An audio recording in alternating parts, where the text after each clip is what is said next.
You're listening to the Holistic Health Front podcast. Whether you've already taken steps towards a healthier life, or you're just starting to explore this path, this podcast aims to help all of us live longer and more energized lives, so we can all do the things we want and be the person we know we can be. We bring on functional health experts, parents, professionals, and everyday people who want to make positive changes in their lives. And we create powerful conversations about how to feel good in a fun, easy, and understandable way, so you can live the most fulfilling life possible. Enjoy today's discussion and let us hear your thoughts in our Powerful People Facebook group. The information presented in this podcast is not meant to diagnose, treat, cure, prevent, or mitigate any disease. If you have any questions about your health or the health of a loved one, please consult your healthcare practitioner. Now let's begin.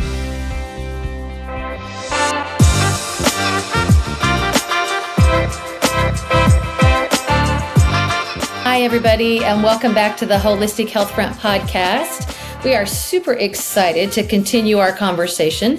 Today is going to be part 2 of our discussion with Dr. Aloma Geer about some blood work that Coach Shannon and myself had done. Coach Shannon and I volunteered to have our blood work done with Dr. Aloma's lab, Longevity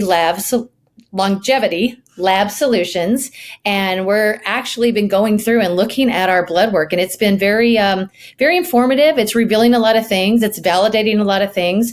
And in the first part, we discussed our complete, the comprehensive blood panel, A1C, sugar levels. We talk about lipid panels. And so if you want to learn and hear about that, please go back and listen to part 1. But today we're continuing our conversation. And we're going to talk about inflammation. Today we're going to talk about hormones, and we're going to talk about brain function and all sorts of things that are super important. And what I love about this lab report from Longevity Lab Solutions is that it does a deeper dive than your traditional blood panel that you get from your regular doctor's office, where you just get your annual exam done and they go in and they do, they run your blood work. And I just recently had mine done, my annual exam done, where they ran my blood work. So it's been really fun for me to look at the information that I've gotten from my traditional blood work, allopathic practice, and then to do a deeper dive with Dr. Geer's company. So welcome back, Dr. Aloma Geer. Thank you so much for joining us again today. Hello, thanks for having me. So nice to be here. Yeah, super, super fun. So, hi, Coach Shannon. Thanks for coming back. Hello, of course. And welcome, Dr. Aloma. I'm really excited to hear how we're going to connect the hormones, the inflammation, and the brain function today. I think that's very important and a popular topic as well out there. Yeah. Well, and it's super fun because then on part 1 of our podcast, we did discuss some things that people are used to getting in a doctor's office. Most people are used to hearing about their blood sugar levels. They're used to hearing about their lipid panel. So that's going to be your cholesterol, triglycerides, and things like that. So this is fun to go a little deeper with our hormones, our inflammation markers, and our brain function. So, because oftentimes brain function doesn't really come into the discussion until we get a little older or we actually have some issues. And so it's nice to look at what we can watch for, using this wonderful tool. That's what I love about this. So for those of you that don't know, this is actually our 3rd time we've been with Dr. Geer. And if you want to go back and listen to our first podcast with Dr. Geer, we actually talk about Longevity Lab Solutions and all the different things that you can do. But what I want to remind everybody is this is an at-home test. You can get this kit delivered to your home. You can have it in the privacy of your home. It's a very, very simple test to administer. You just, you slap it on your arm. Dr. Geer, I'm sure, has a copy of the test. It's really easy to do. You slap it on the arm, you press a little thing, it does a little blood draw for you. You turn around, you put it in the package. Instructions are fantastic. You mail it back in. And then, of course, the results are sent to you. So if you're wondering, how do I do this and where do I get this? We'll make sure that we keep those links for Longevity Lab Solutions, it's below our podcast, but it is an at-home kit. And I love that because so many people are like, can I ask my doctor for this? Or where can I do that? Or, it's not, covered underneath my traditional insurance. So there is some ways that you can get it inside your own home. And that just, I don't know. I just kind of liked I don't know what the word I'm looking for, but I got to do it on my time in my space, and it was really convenient for me. And so the convenience of it was very good. Plus the in-depth knowledge is just going to be super beneficial. So, Dr. Geer. Free. It doesn't involve a needle. So it's partially pain-free for those of us who, are not excited about needles. Yeah, that's a really good point. Shannon, I actually did. It was extremely pain-free. It's funny because when we talked about this, they said that. Shannon, how was your experience? Was it pain-free for you to do the at-home test? Yes. I'm usually one of those, I have to look away. I don't do well with blood. When I was younger, they actually had to take me to the back of the lab and lay me down for a blood draw. So I've come a long way, and with Longevity's device, sticking it on my arm, pushing the red button, I was well hydrated, I was warm, so I set myself up for success because I know how squeamish I can get. And it was pain-free, it was very easy for me to do, and very easy for me to help my husband as well. Awesome. All right, Dr. Geer, are we going to start with hormones? Do we want to dive into hormones? Yes. Okay. I just briefly talk to our audience about hormones. What is your lab testing for, and why is it important for us to test for these hormones? Right. So we're testing for cortisol, which is the stress hormone. And usually you would want to do 2 readings if, you're concerned about your cortisol, AM and PM. So first thing when you wake up, and we do have a separate test for that, which is done on saliva. So you can collect 4 samples throughout the day, AM, midday, early evening, and then, 10:30 or 11:30 right before you go to sleep, because cortisol levels are higher in the morning and they do decrease throughout the day, and they should be lowest in the evening before bed.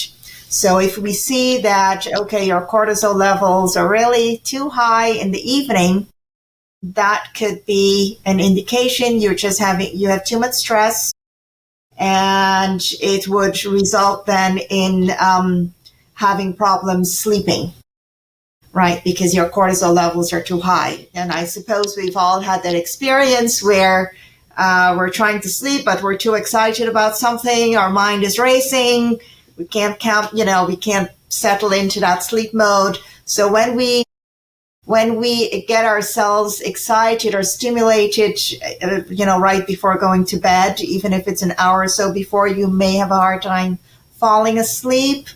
It's because you start to produce cortisol, which is why, before going to bed, it's important to relax, not to eat right before going to bed, of course, because when we eat, we're going to get energy. We don't want that happening right before going to sleep. And just to create that atmosphere to help us fall asleep and have better sleep. Because sleep is super important, and it ties into what we're going to talk about, which is our brain function. So it's only when we sleep that our brain can clear out the debris of the entire day, right? So if we're not getting good sleep, you're not going to feel well the next day. And if that continues, right, you're going to feel not well in your brain and your body, and everything is going to suffer. So sleep is very, very important. Sleep and, good nutrition. But I would have to say, if you're getting proper sleep, that will take care of a lot of down the line health issues or wellness and well-being that you're going to feel. So sleep is very important. I love that you said that, because so often we reach for something outside ourselves that might even cost a little bit of money. And good sleep hygiene is something that we can all do, and it's free. So I love that. Yes, because so when we sleep, and so our circadian rhythm is like that, It's in darkness complete darkness, that our pineal gland produces melatonin, right? Which is what regulates our sleep pattern. So personally, there were times when I've been going to bed at 1 or 2 a.m. just because of, workload. During COVID times, when I tested my melatonin, and then I would be really tired in the morning, of course. But even if I wake up or I get going at 9 o'clock or 10 o'clock, I'm still tired, even though I did get 7 hours of sleep. But 7 hours of sleep from 2 a.m. to 9 a.m. is not the same as 7 hours of sleep from 10 a.m., to 6 or 7 a.m. So when I tested my levels, my cortisol level, they were not where they're supposed to be, and my melatonin levels were high in the morning when they're supposed to be high in the evening. So cortisol and melatonin work hand in hand. Cortisol is high in the morning, low in the evening, melatonin's reversed. So my sleep pattern, I had to correct that. So right. Anyway, it's really important. I can't stress it enough to really try to get enough sleep, turn everything off, get to bed at a decent hour, and you'll see the difference in your own self, how you feel. Absolutely. And for those of us that don't know what melatonin is that hormone that helps our bodies sleep and our brains go to rest. Is that correct? Yes. Okay. Melatonin. Melatonin is actually a super antioxidant, right? Okay. In some studies, the researchers refer to it as the suicide antioxidant, not simply because it sacrifices itself to pick up free radicals in our entire system, but in particular the brain. Wow. Right? So because it's produced in the brain. So if we take melatonin orally, it will go through the gut and get to all our organs and act as a super antioxidant. But to get into the brain, it has to pass the blood-brain barrier. And only certain, chemicals or molecules can pass the blood-brain barrier depending on the size of it, right? So it's really better if we can produce melatonin in the brain, and that will help us to sleep. Right. And the sleep is important, making sure that it's dark when we sleep.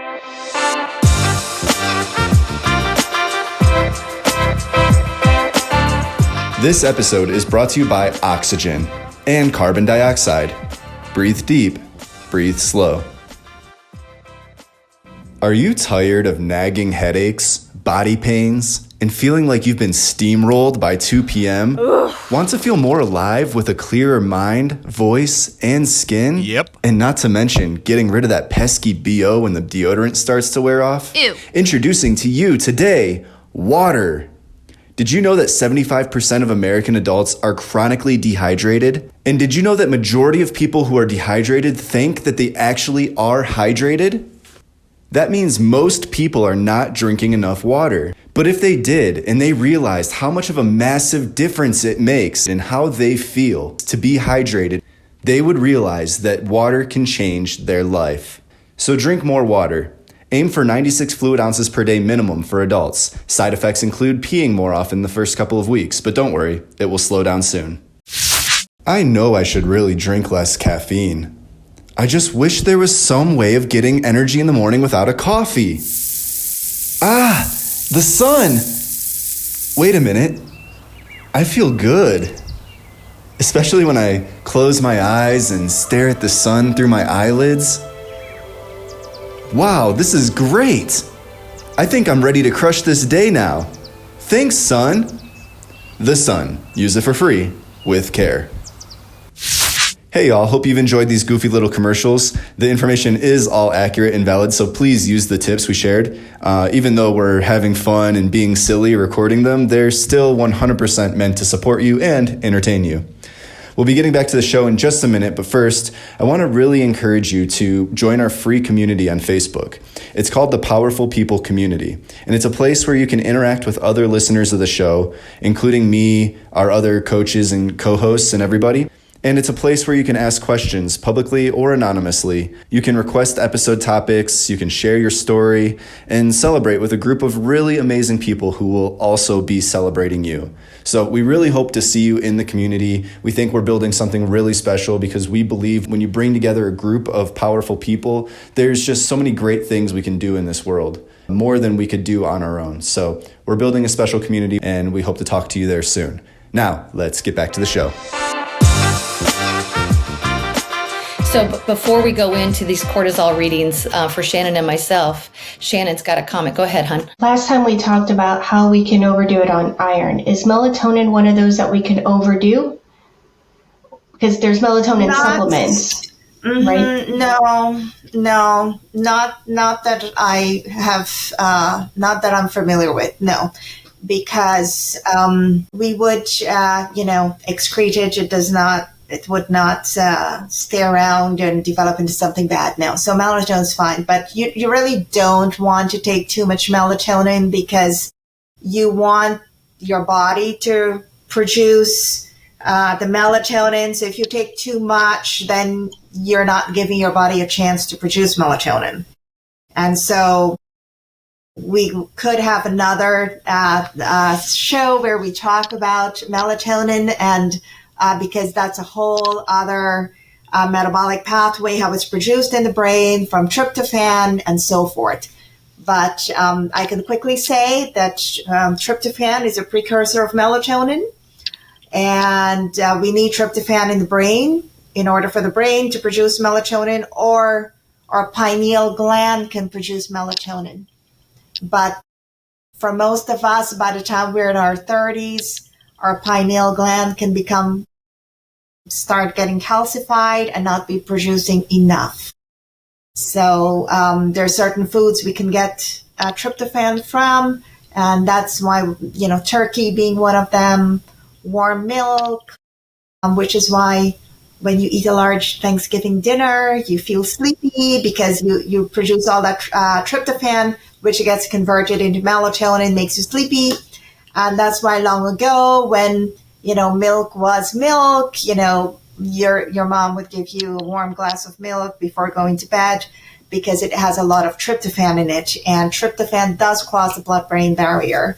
And then that's how melatonin is produced in the brain and you fall asleep. So when you get a good night's sleep, right? Yeah, so absolutely. There's a lot to talk about there. Interesting, very interesting. But for today's session, yes, cortisol and melatonin work, hand in hand in the reverse sense. Yeah. So let's talk about our cortisol levels. I'm just curious. You've got Shannon's. Who do you want to talk about first? Who's you got in front of you there? Either. I think both of your levels were pretty much normal. You collected the bloods in the morning.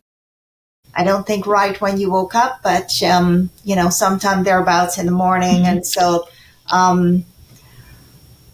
they're in the normal range, a little bit on the lower end of normal. So I don't know how both of you feel when you wake up in the morning. Are you ready to go, or do you need to get yourself into the readying to go, I am rarely ready to do anything when my alarm goes off.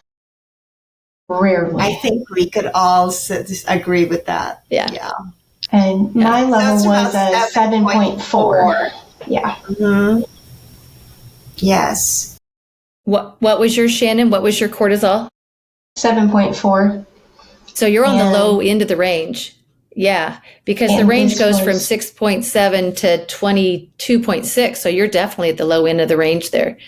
Yeah. Mm-hmm. And it was about 10 o'clock in the morning when the sample was collected. So it wasn't first thing out of bed. So our cortisol, correct me if I'm wrong, doctor, it spikes, right? And then as the day goes, it decreases.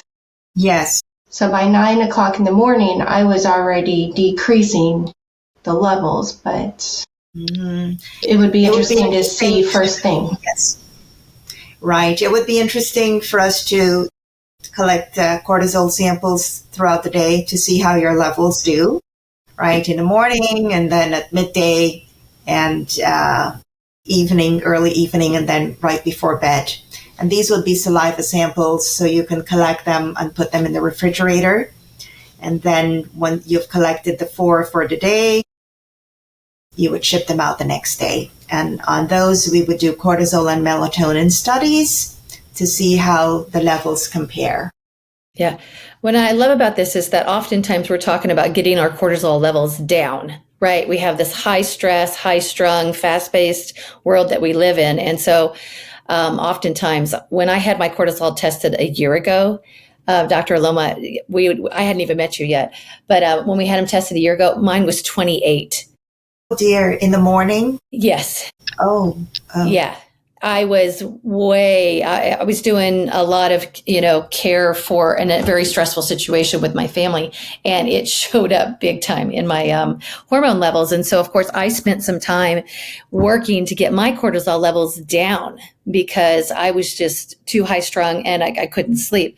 And then we have Shannon on the other end that is wanting to get her cortisol levels up. So that's why I think it's super important to do this test, because oftentimes people are like, I got to get my cortisol down. Well, sometimes we need to go the opposite direction with it and get it up. So I love that we're having this conversation. And what were your levels? What are your levels now, Stephanie? Okay, my levels now for cortisol are, I was just looking at it. I'm at 70. I'm sorry, I'm looking at testosterone. I was looking at the one. I'm at 11.7, which is right in the middle. Yeah. Okay, so that's very good, and you can feel the difference, right, in yourself. Oh wow. Like I said, I was at 28 a year ago. It was crazy. The doctor looked at me, he was like, under a little stress? I was like, you have no idea. And the crazy thing about it, when I did it a year ago, was that it literally, it went up as I was going to bed. And it's not supposed to go up as I'm going to bed. It's supposed to go down. And then it was really, really high in the mornings, which was telling her, you're actually stressing through the night. You're not sleeping. And it made sense because I was thrashing and tossing and turning and things like that. But the difference in my body is incredible. There was an anxious sort of anxiety that ran through my body all the time, followed by feelings of complete and utter depletion, like brain fog, heavy depletion that I just couldn't get past, was really struggling with. And what was happening is I was tapping everything else out. And so cortisol is the rescue hormone, right? I mean, if I've got to run from a bear, the body gives you a shot of, cortisol so that you can run from the bear. Well, everything else was exhausted. And the only thing that was dragging my body through the day was cortisol, and it was in overdrive, and it shouldn't have been. So yeah, I feel completely different. So it's not just about getting cortisol levels down. In Shannon's case, it's about getting cortisol levels up. So that's something super important that our listeners need to know, because it's such a vital hormone. And we call it the stress hormone, but there's times that we need more of it for sure. Is it possible that we could stress ourselves out so much so that gland no longer produces at the level that it needs to? Can we talk a little bit about that, like the burnout of that? Burnout, yes, your adrenals, and if you're living on coffee or stimulants, but it can be corrected, right? Which is why we would want to do a full day study to see what the cortisol levels are doing, from morning to evening. So while you're awake, so we would want to do those. And what other things? I just like to mention this because cortisol is often indicated in weight management, and it's not just about sleep. So it does affect weight. And I know that a lot of our listeners are interested in maintaining an optimal weight. And so that's something else that I thought was very beneficial for me to understand, because I had put on quite a bit of weight during the stressful period that I was taking care of family. And it's interesting because I put on like 35 pounds in like 6 months. It was crazy how much I packed on the weight. And I wasn't eating more. As a matter of fact, I wasn't even giving myself time to stop for meals because I was doing end of life care with my mother and taking care of my father as well, who's not, who requires some attention.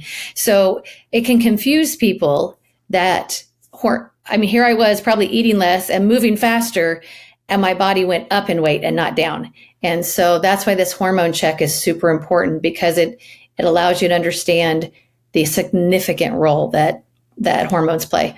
And mine, like I said, my stress was through the roof.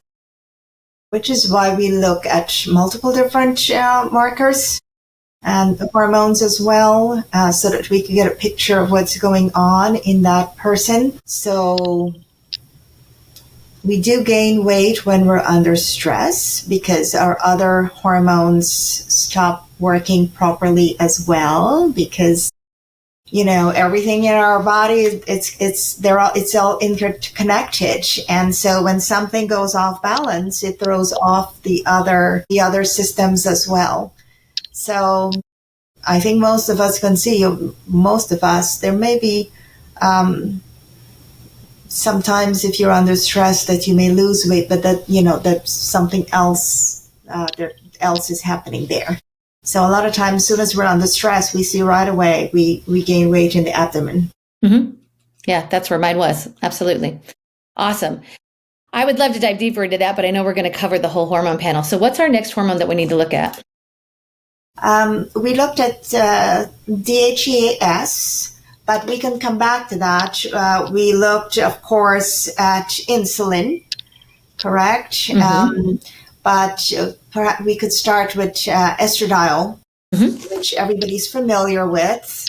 Primarily, it's female hormone, but we also measure this hormone in males because while in males estradiol is lower, it does need to be at a certain level. So, but primarily we look at estradiol levels is important for females, right? And this level changes throughout the cycle.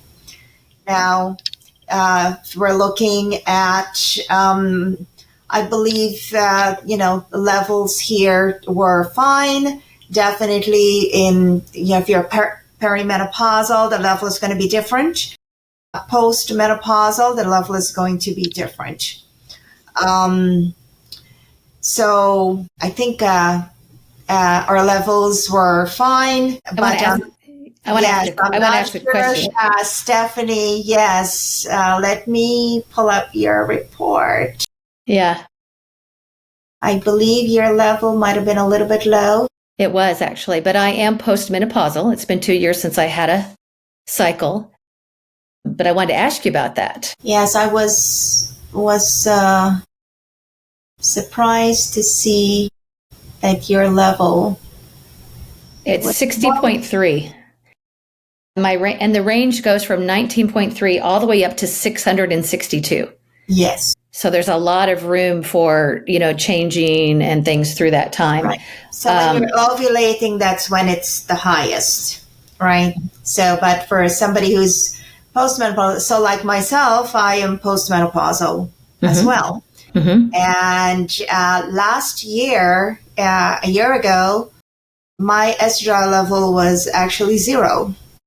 Okay. 0.00000. There was nothing there. Okay. Yeah. So, and I wanted, I don't know if I said this on my report, but I am doing a transdermal bioidentical hormone. And so that's probably where that is coming in, because I was struggling so badly with a lot of menopause symptoms. And so when I worked with my practitioner, we did a transdermal that's, putting on the skin bioidentical hormone. And that's probably where you're seeing that. And I just wanted to let you know that, because people are like, where's that coming from? And yours was 0 and I'm postmenopausal and mine's not. So I just wanted to let you know that. Yes. So that be aware of that when you're doing the test, that pay attention to what you are currently taking and what you're doing. I'm curious about Shannon, because I know Shannon has dealt with endometriosis her whole life. So let's talk about hers. Yeah, I have all kinds of things. One, I believe my cholesterol was slightly elevated. Scroll down here to the lipid. Yes, slightly elevated. And now we need cholesterol to make estrogen, right? And my estradiol came in at 235.9. Again, the range being 19. Well, let me break this down a little bit more for the listeners. Do you remember around what day in the cycle you were? Yes, I was day 22. Okay. I looked that up and made sure that I made note of it for our conversation. So non-pregnant adult female, luteal phase, 25.8 to 279 at 236. So relatively speaking, it's on the higher end, but it's a lot better than it used to be. I used to have estrogen off the charts, off the paper, and my cortisol wasn't even registering. So my numbers are starting to, come back. At least they're within range now. They're not crazy. When you say cortisol, was that registering on the lower end or the higher? It was very, very, very, very low. Oh, very low. Okay. Very, very low. Okay. Very low. So you're doing better. Much better. I'm doing a lot better. And that shows in my symptoms, right? So I don't have as tender breasts because my estrogen isn't really high. I don't have incredibly pain. And when I say incredibly pain, I'm talking bedridden, nauseous, vomiting from the pain, ridiculous amount of bleeding. You go through a super tampon every hour on the hour and you wear a pad just in case bleeding. When you can bring your estrogen down into a healthier range, a lot of these symptoms start to go away on their own. And I've read that there's foods that we eat that help contribute to building progesterone and estrogen. And also fasting can help contribute to increasing cortisol. So when women do decide to do intermittent fasting, and they are speaking with a dietitian or a nutritionist, it's important to keep some of these things in mind because, as we've already said, it's all intertwined and it does have an impact on our bodies and our cycles. So even if a woman does not have endometriosis or adenomyosis or PCOS or anything that is hormone related, it's important to remember that just a little tweak in the diet and the intermittent fasting can have an impact on it, good or bad. So giving your doctor as much information as possible is always helpful in any kind of treatment or anything really. Thank you for sharing, Shannon. Yes, I was happy. Well, I don't know happily. Your blood, your hormone levels and your blood results, were good, and I was glad to see that. I do want to come back to one thing about the post-menopausal and my estradiol being 0. Mm-hmm. You don't want it to be 0. You should have some estrogen, right? So I was concerned that mine was 0. It was 0.000. We could go all the way down to 6 decimal points. There really was no estrogen there.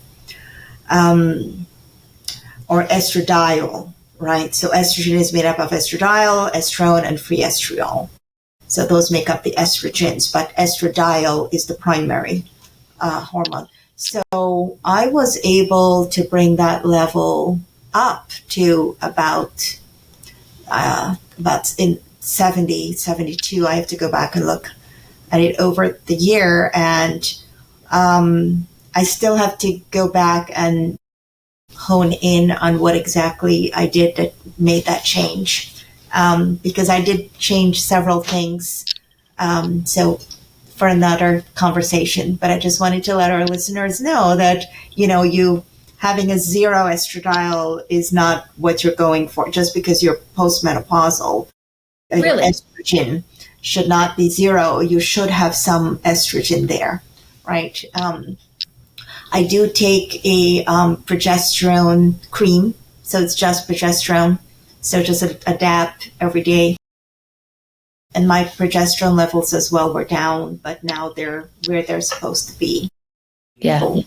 So that's good to know. So even though you're postmenopausal, because I am 2 years postmenopausal, so you don't want it to be zero. You definitely want it to be in the low end of the range, but you don't want it to be zero.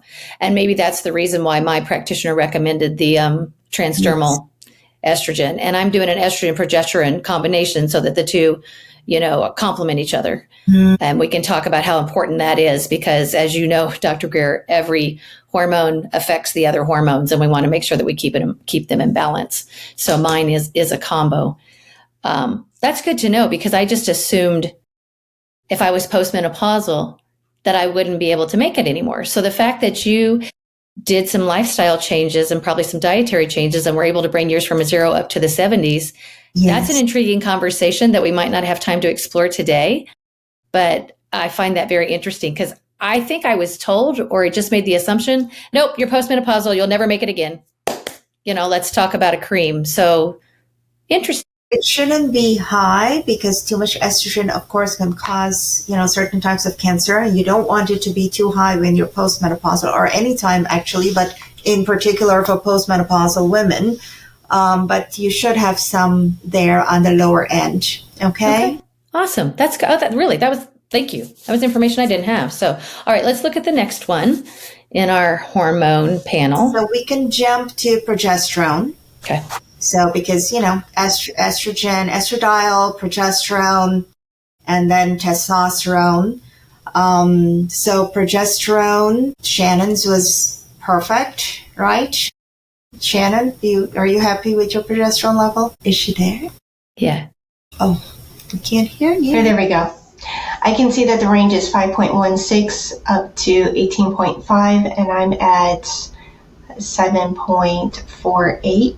So a little bit lower, but given the phase of my cycle, I think it's good. Yes. And right, you feel fine, right? And then all your other hormones as well are in balance. So, my progesterone is fine. I don't remember the number, and I don't have my report here. Yeah. Mine was yours, I think, was a little high for postmenopausal, but it says postmenopausal is between 0 and 0.78, and mine was 0.84. But I am on HRT. Yes. I am on HRT, and it was 0.84, so it was just a little bit higher than that range. But I am on the transdermal hormone cream. So and that's fine. A little bit higher progesterone is fine. You just don't want your estradiol to be too high. Okay. So that's okay. That's exciting. That's good to know because I was going to ask you that. I'm like, oh shit, did I screw it up, Dr. Geer? No. And so that's good to know. Yeah. So you're fine. Yes. Yeah. And before we move on to the next hormone, I know that women and men, but we talk about estradiol and estrogen and progesterone as reproductive hormones. But I just want to speak a little bit about these are not just reproductive hormones. These are wellness hormones. They affect our moods. They affect our sleep patterns. They affect our energy. They affect our bone density. They affect, fat metabolism and so many things like that. So I just want people to know that we're not just talking about whether or not we can conceive a child or whether or not we're having regular cycles. But could you just speak a little bit about that, about how much they affect other functions of the body? And it's not just about whether or not, we're having regular cycles and, can procreate and, carry a baby and things like that. Right. Well, for example, we had a case where this was a younger female, 19 years old, and severe mood swings, really terrible moods, the worst, just horrible. And when we tested her, of course, all her hormone levels, testosterone was off, testosterone very high. So classic polycystic ovaries, right? Her diagnosis. But so her mom started her, under the care of a hormone specialist doctor, on hormone therapy. And those levels came down, right? But they were still not down. But what we found, and just still her moods were totally really bad, impossible to be around, right? Just really, really bad moods, terrible mood swings, just awful. And her vitamin D levels were critically low, right? So, and her mom said, well, I'm surprised because I'm giving her a topical vitamin D. It comes in a lotion that has vitamin D in it and supposed to be absorbable through the skin. Well, for whatever reason, she was not absorbing it, whether it's, the compound was not in an absorbable form, the lotion. So once she was able to correct or increase her vitamin D levels, we saw a lot of other, the hormones rebalanced themselves and her mood changed, completely. I mean, this child was really the critical level of low vitamin D. So the hormones, as we would call female hormones or male hormones, so everything works in a balance, and it's not only for reproduction purposes. While that is very important, and your hormones would need to be balanced, like we're going to look at FSH and LH levels, right, which will tell us about which is your reproductive status and chance of conceiving, and you would have to correct those balances if you're planning to have a child. But they're important to maintain your well-being even if you are not planning to have a child. Yeah. Okay? Because, it's important for your mood and prevention of developing cancer, different types of cancers. That's why if you were to have ovaries removed or a full hysterectomy, you would need to really talk with your doctor about maintaining your hormone levels where they're supposed to be at that time in your life. Awesome. And is it true that even past menopause, that your ovaries and your uterus still play a role in hormone balance, even when you're post-menopausal? Yes. I know that so often I hear, I don't need them anymore. And so I chose to get rid of them. And I'm like, but aren't they still playing a vital role in our health? And I think they are. Yes. Yes, they are. Which is why after, if a woman has had her ovaries removed or has had a full hysterectomy, her physician will want to talk to her about HRT. Okay. Right? All right. Because if you don't have those organs, you're not producing any of the hormones.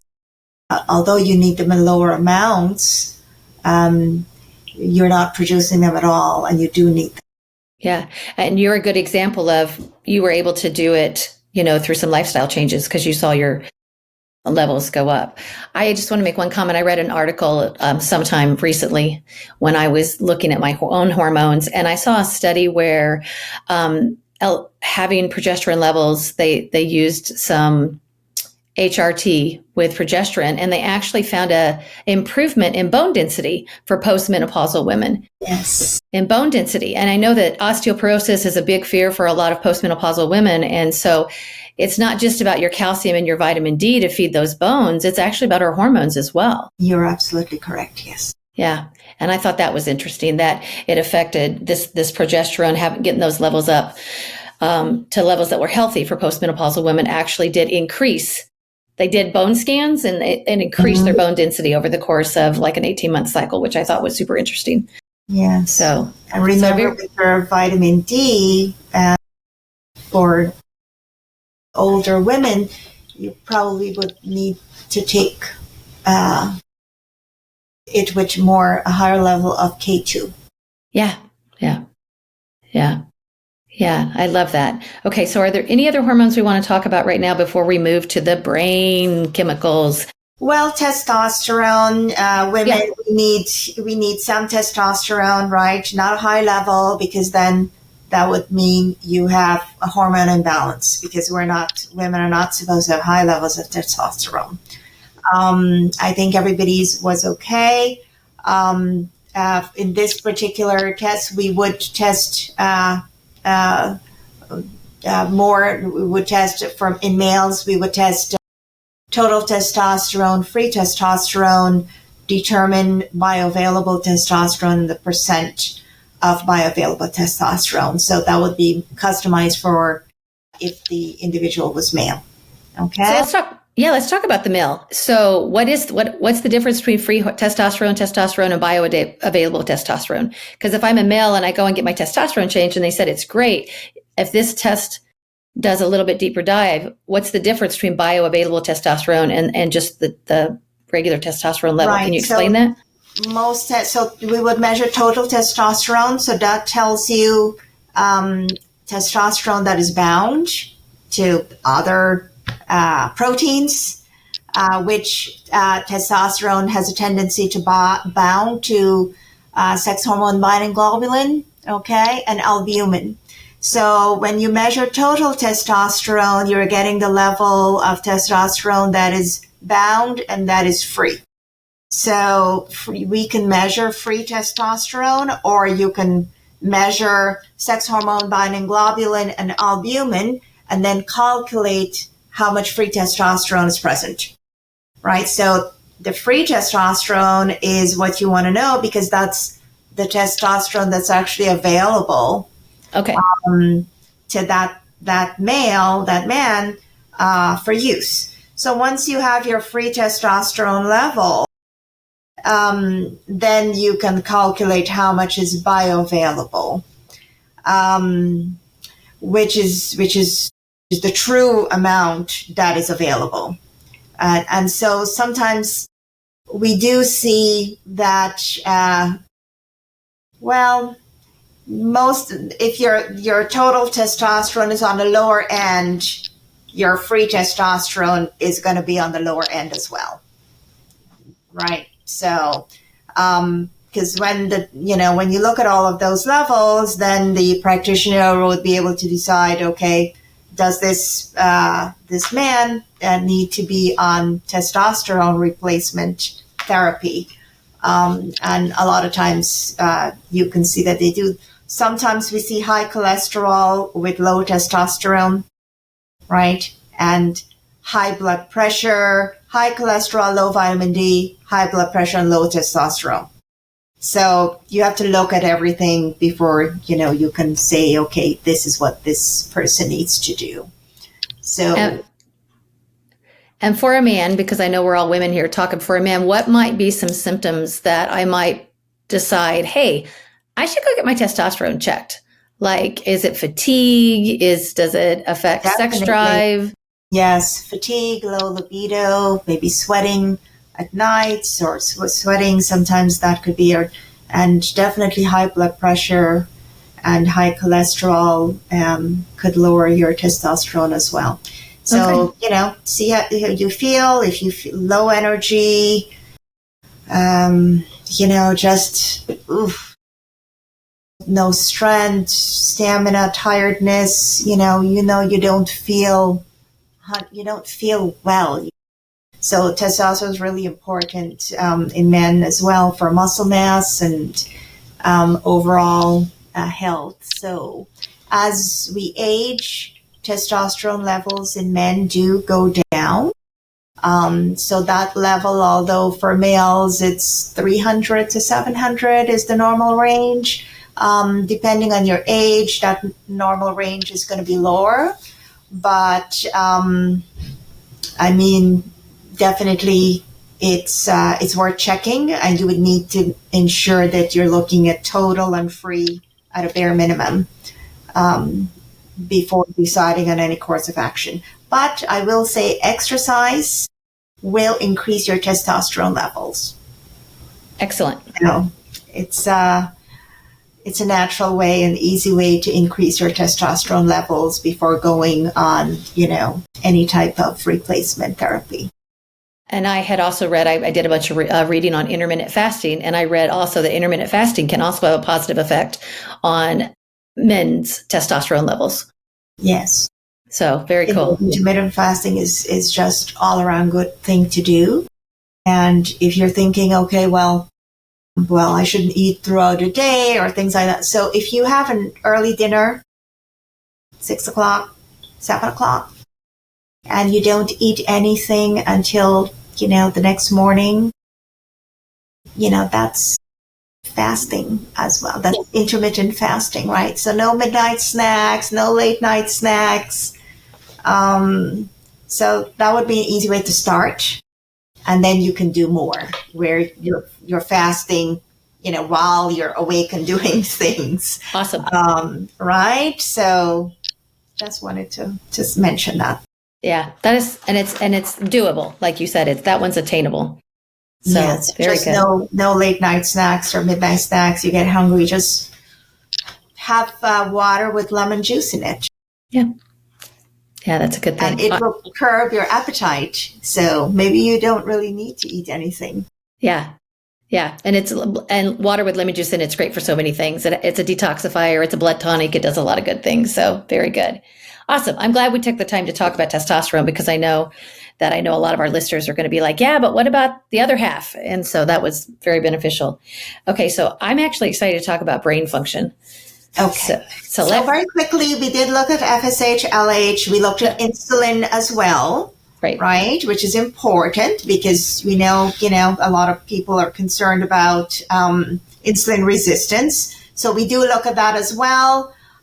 We look at thyroid function, prolactin, and a bunch of others, but those are the primary ones. So if we could go to brain function, great. So most of you may be familiar with amyloid beta, right? I'm not. Okay. So, our concern is that as we age, everybody, I would imagine, would want to make sure that our brain is functioning, right? Because, neurodegenerative diseases like Alzheimer's in particular, right? It's a very, very sad condition and to have to live with and see your loved ones have to live with. So there are some new markers, and we're going to talk about those. So amyloid beta is the plaque that forms in your brain, right, in arteries. So there are two primary amyloid beta tests that have been well studied. So we have amyloid beta 1 to 40 and amyloid beta 1 to 42. And what you want to do is look at the ratio of 1 to 42 and 1 to 40. This is just the protein, the length of the protein, okay? So amyloid beta 1 to 40 is not as soluble in blood as 1 to 42, okay? So, which is why you want to look at a ratio. Now, before, these tests would be done on spinal fluid, right? Cerebral spinal fluid, which to get that is invasive. But studies have been done now that are well documented for amyloid beta in serum or plasma. And so we look at the ratios. We were all fine for the most part. The 1 to 40 was very low, and then we all had some 1 to 42, which is expected, but it was all, not in a range that's concerning. Now, this ratio, amyloid beta, it's an early marker for Alzheimer's, along with some of the others that we'll talk about, and can really tell you your risk for developing Alzheimer's 30 years from now. So it's a really important marker to be checking for to ensure you're not 20 years from now, you're faced with a big surprise when your levels are high. It really does tell you, it's a good marker. It tells you what you need to pay attention to now to prevent something, to having neurodegenerative conditions, concerns about it later. So I don't have to wait till I'm in my latter part of my life. I don't have to wait till I'm in my 60s, 70s, 80s, and 90s to get this test done. You just said I could do this 30 years before I was concerned about Alzheimer's and other types of dementia. So that is huge. Why aren't we testing for that earlier? Why isn't, if it's that big of an indicator, let's talk about that. Well, this plus the tau proteins. So tau proteins, those are the tangles in the brain. So the proteins tangle, they become phosphorylated. So we're measuring for phosphorylated tau proteins. Now, why we didn't measure the, because before the assay kits were only validated for CSF, cerebral spinal fluid, which you can only obtain from a brain tap, right? So now the assays have been developed where we can use plasma, sometimes serum, depending on the kit. And so amyloid beta as well as the tau proteins. And what's not on here, which I'm going to add, is a particular phosphorylated tau protein, which is 217. So there are different proteins. There's 182, 231 that have been studied, and then 217, which more and more research is showing that it is a better marker, right? It's a more predictive marker. So when you're doing research and you're looking for markers, the markers that are better predictive are the ones that you see lower level, the level that you would see in a person without a condition, and the level you would see in a person with the condition, and the level you see with a person that develops a condition. There should be big differences, so it's not ambiguous. Okay. And right, so a normal person, let's say, for argument's sake, the level is 1. In a person with Alzheimer's, full-blown, 80 years, 90 years old, that level is 100. So there's a huge difference. But what is that level in somebody who is 50 years old or 60 years old, right? So the level shouldn't be 1.1. That's too close to 1. Then that's not a good marker. The level should be 10 or 20 or 30. Then you say, okay, here is something of concern. We need to watch that. You need to do something about it. You have to change your diet and so forth. So just like the markers for a cholesterol panel, where I can change my cholesterol with lifestyle and diet and different interventions, I can do the same thing with this brain function as well. It's not too late. Even if my numbers right now at age 55 are showing up, it's not too late for me to step in and make a change. Correct. So ideally you want to do it now, when if you do have an increased level, you could do something about it. It will not be increased to the point where you have an Alzheimer's diagnosis, right? Where you're diagnosed with Alzheimer's. These markers can start becoming elevated 30 years before you have symptoms of Alzheimer's, and you can get a diagnosis, which is why there's so much research and excitement about these particular markers, especially the phosphorylated tau proteins. There are 3 in particular, and what the literature and research is showing is that the tau protein 217 is actually the best marker out of all the tau proteins that are out there. So because a person could have elevated levels but not have any signs of Alzheimer's. Okay. You want to be able to see that if you have that, so you can start addressing it right now before it gets to a level where you do get a diagnosis of neurodegeneration. And your lab is going to start testing for that. With all the new research that's coming in, Yes. you're going to add that to part of the brain function test. Yes. That's super exciting. Right now we have, we measure amyloid beta 1 to 40 and 1 to 42. We look at that ratio. We measure total tau proteins, and then we measure total phosphorylated tau proteins, which are worse than tau proteins themselves. So it's when it becomes phosphorylated and you have the tangle. So you don't want to have a high level of phosphorylated tau proteins. So right now we're looking at that total, but what we're going to start looking at is a particular phosphorylated tau protein 217.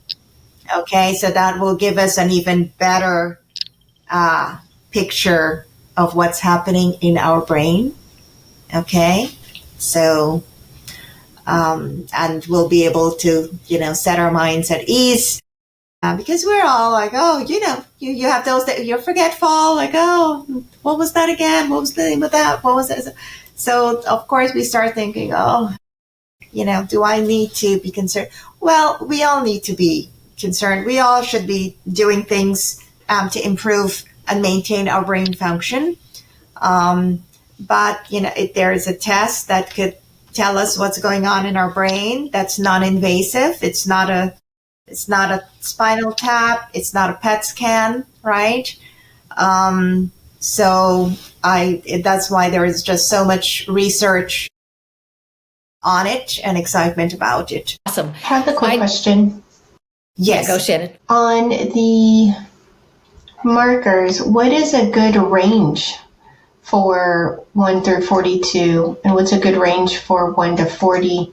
And then you also mentioned the ratio. Yes. So what are some numbers that we should be looking for? At the ratio. Yes, Okay. you want to look at the ratio. And so it should be greater than the ratio of 1 to 42 to 1 to 40 should be greater than 0.073. So when the ratio is lower, then it's cause for concern. Okay. So the higher the better. Okay. Yes. And ours was all well high. Mm-hmm. Yeah. Okay. Then we look at brain BDNF, which tells us about the elasticity, synaptic elasticity in our brain. So, are those synapses firing well? And we were all good. If it's too high, then you could have you could be neuroexcitability. You could have that, but I think ours was all fine. What does that mean?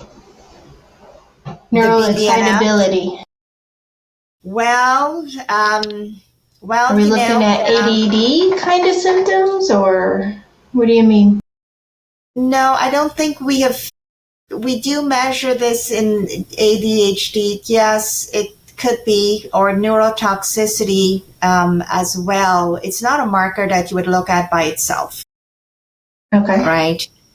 Because some people want to increase their BDNF, and exercise does increase it. And it should be, you don't want it to be low, okay? But you don't want to have, super high levels as well, because then that would be an indication of neuroexcitatory things happening in your brain. And yes, could we do see in ADHD or autistic children on the spectrum, or individuals, not only children, that level is higher than it should be. Okay. Interesting. Wow. So with everything in life, it needs to be balanced, right? You have to have that balance. So even with your markers, there's some markers that we're not worried about if they're high, because they're water soluble and you're gonna, TP them out.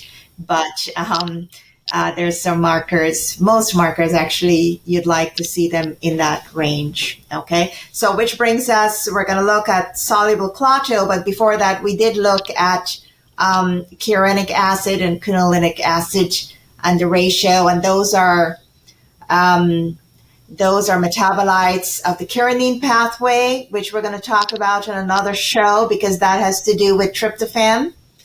And that's all connected with inflammation and sleep and mood.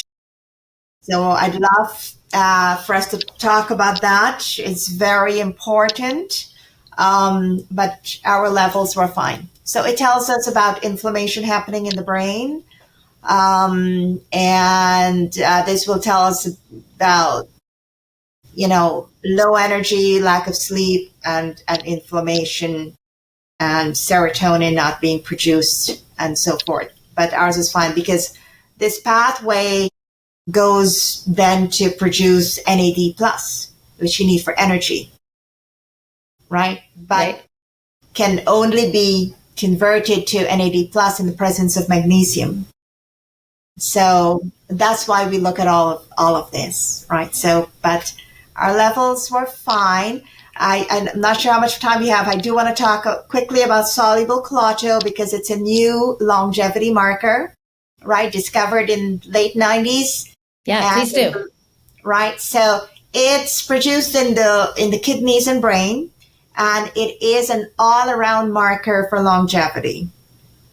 There's publications in Nature about it, but it does tell us if it is lower than a certain amount, that person has a 52% increased all-around risk for mortality, right? So you don't want it to be too low.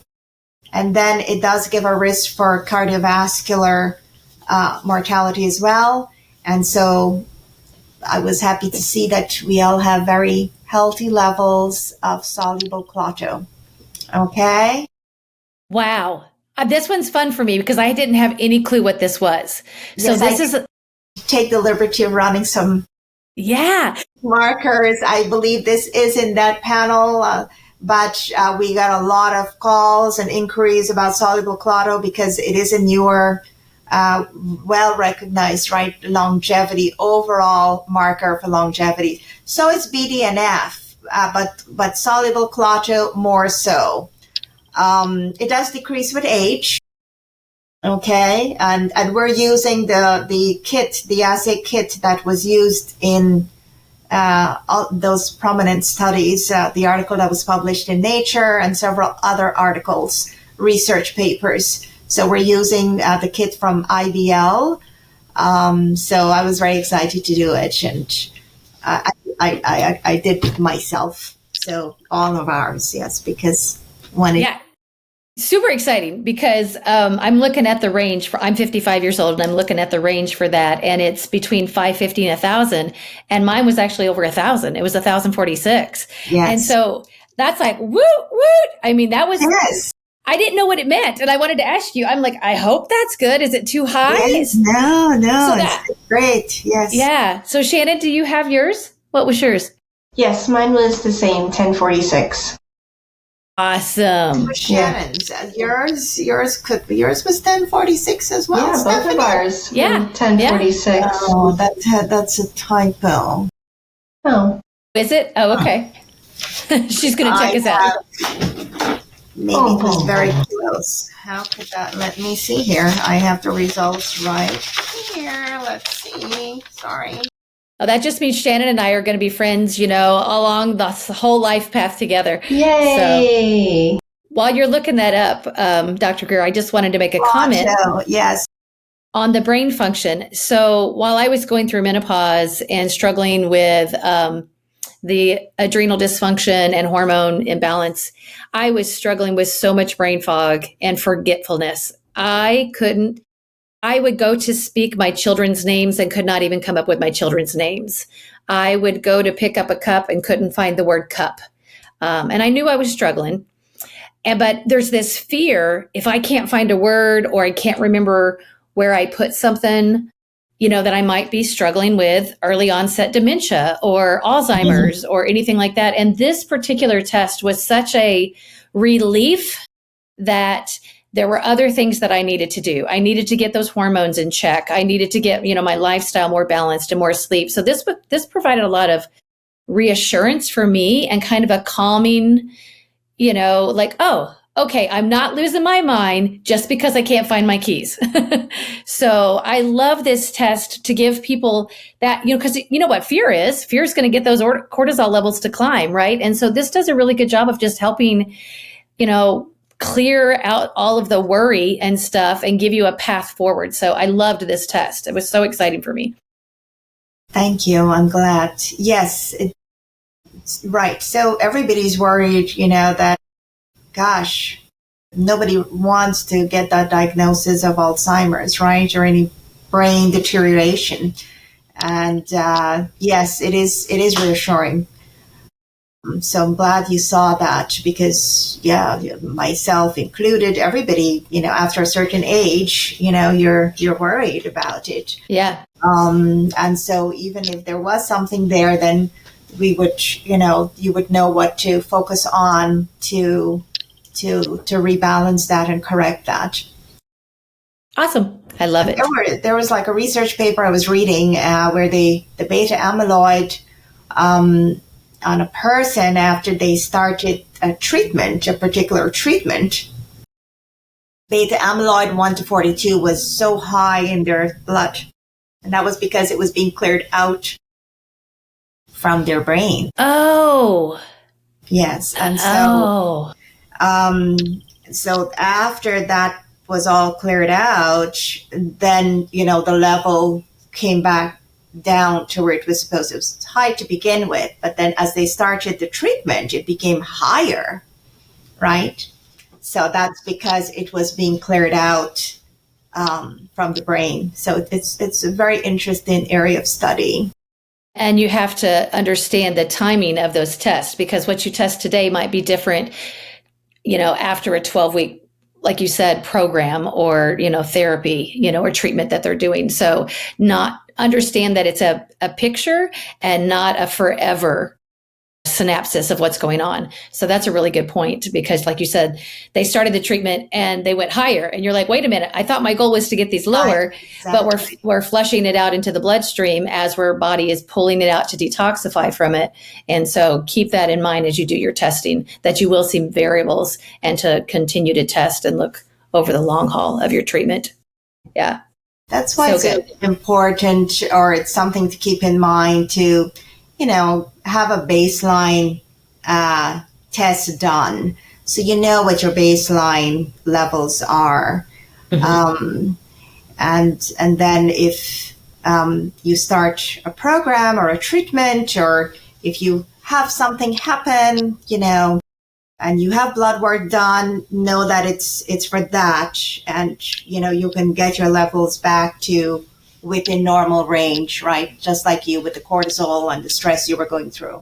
Right. Yeah. Super excited. I know we didn't have time to talk about inflammation factors, but I know that Dr. Aloma is excited to come back and join us again because that one's a fun one where we can dive in deep because I think inflammation affects every part of our being and our well-being.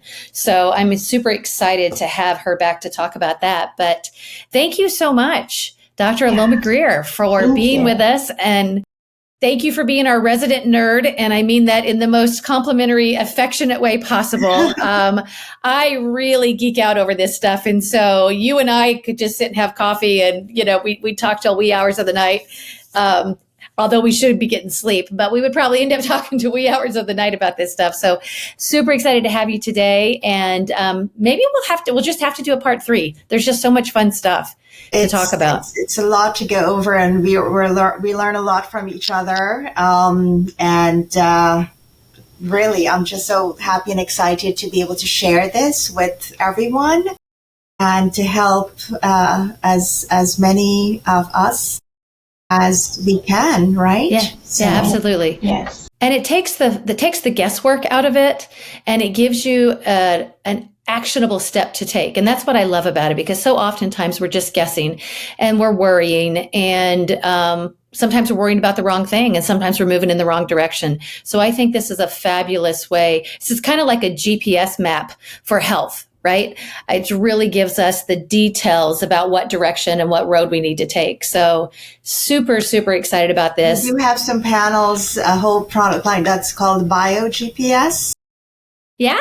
Oh, see, I didn't know that. See, look at me. I'm already on it, right? So, because if we're looking at different metabolic pathways, or we're looking at a metabolic pathway, really, because we're testing all the metabolites that we can test for in that pathway. So it really is a bio GPS, because it tells you where to go. Because a lot of times all of us, myself included, you don't know what supplement to take. You don't know if it's right for you. It's maybe wonderful supplements, but do you need it? And a lot of us, we purchase something because it can do a lot of good things for us, and it can, but maybe it's not what we need, and we take it for a couple of days or weeks, and then we don't anymore, because we don't know what it is that we need as an individual. And so really that's what we're trying to do here at the lab, is provide personalized experience, so that each person can benefit and know exactly what it is that they need to rebalance, to have a better life, healthy, better, longer life. yeah. And on that note, we're going to have to say goodbye, because that's what we want to all do. So Dr. Geer, we are going to have you back. We're going to talk about so much more than just what we talked about, everything from hormones to food sensitivities to inflammation. And I was thrilled to get the results from my test, and I know Shannon was too. So Thank you so much for your time today. Thank you to our listeners. If you want to find more about what Dr. Aloma Geer's lab does, it is Longevity Lab Solutions, and we will put that link just below our podcast today. So thank you so much, everybody, for tuning in today, and we will catch you next time. Thank you so much. Thank you. Bye-bye. Have a good day. Bye-bye.